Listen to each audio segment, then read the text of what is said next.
top 3 most wanted person naman, city level arestado sa Dagupan, Pangasinan. Detalye na balita mula kay Freddy Pajardo, Aris 38. Masantos siya kabasan di Chikamin sa ating masuki dyan sa Pangasinan, Freddy.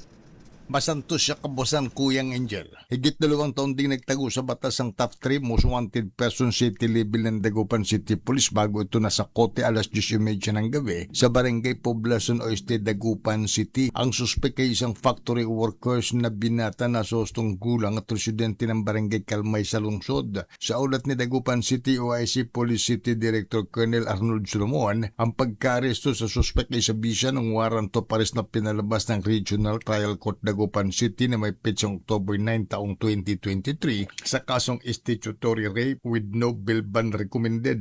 Sa ngayon ay nasa kustodiya ng Dagupan City Police ang suspek at kapag lumabas ang commitment order mula sa hukuman ay ililipat na siya sa BGNP.